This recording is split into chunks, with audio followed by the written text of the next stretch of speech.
రాజ్యాంగ నిర్మాత ప్రపంచ మేధావి డాక్టర్ బిఆర్ అంబేద్కర్ గారి 133 జయంతి సందర్భంగా జనసేన పార్టీ తరఫున అంజలి ఘటిస్తున్నాం.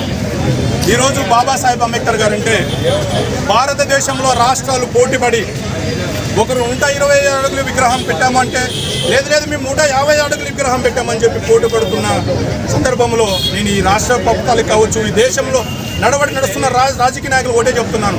బాబాసాహెబ్ అంబేద్కర్ గారు 4 కూడలిలోన విగ్రహం కాదు, ఈరోజు భారతదేశ భవిష్యత్తుని నేర్పిన వ్యక్తి.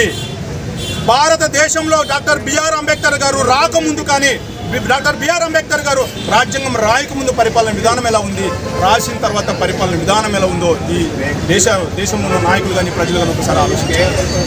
రాజ్యాంగంలో చాలా రాశారు ఆయన.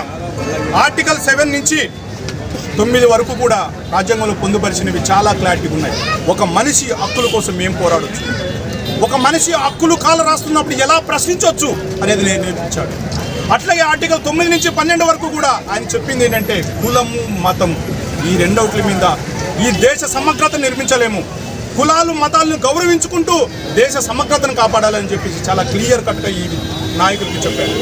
అలాగే ఆర్టికల్ 13 నుంచి 14 వరకు మహిళలకు రావాల్సిన హక్కులు కావచ్చు, మహిళలకు కావాల్సిన రిజర్వేషన్స్ కావచ్చు, మహిళల హక్కుల కోసం ఏ రకంగా పోరాడవచ్చు అనేది నేర్పించాడు. అలాగే ఆర్టికల్ 15 నుంచి 19 వరకు రాజకీయంలో కార్మికులు పనిచేస్తున్న విధానాలు కావచ్చు, ఉద్యోగస్తులు కావచ్చు, అట్లాగే వాళ్ళకి ఒక పరిధి ఉండాలి, వాళ్ళకు ఒక 8 గంటలు పని చేయాలా, 10 గంటలు పని చేయాలా, వాళ్ళ హక్కుల కోసం ఏ రకంగా పోరాడొచ్చో అనేది చాలా క్లియర్గా కూడా ఆయన ఆర్టికల్ 19 వరకు చెప్పడం జరిగింది. అంటే రాజ్యాంగంలో ప్రతిదీ కూడా. అలాగే విద్యార్థులు చదువు ఎంత ముఖ్యం, చదువుకోవాల్సిన అవసరం ఎంత ఉంది, ఈ చదువుకుంటే ప్రశ్నించే తత్వం వస్తుంది, చదువుకుంటే బానిస తత్వం పోతుంది, చదువుకుంటే మనం జ్ఞానులు అవుతున్నామని చెప్పి చదువు గొప్పతనని చెప్పిన వ్యక్తి డాక్టర్ బిఆర్ అంబేద్కర్ గారు.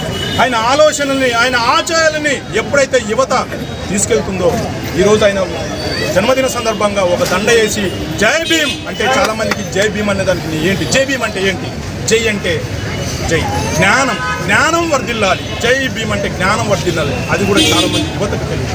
అందుకే ఎప్పుడైతే బాబాసాహెబ్ అంబేద్కర్ గారి ఆశయాలని ప్రజల్లోకి తీసుకెళ్తామో, ప్రజల్ని మోటివేట్ చేస్తున్నామో, బడుగు బలహీన వర్గాల కోసం ఆయన ఏం చేశాడు, ఆఖరికి ఆయన బడుగు బలహీన వర్గాల కోసం 4 కుమారులు 4 కొడుకులను కూడా పోగొట్టుకున్నదని ఎంతమందికి తెలుసు.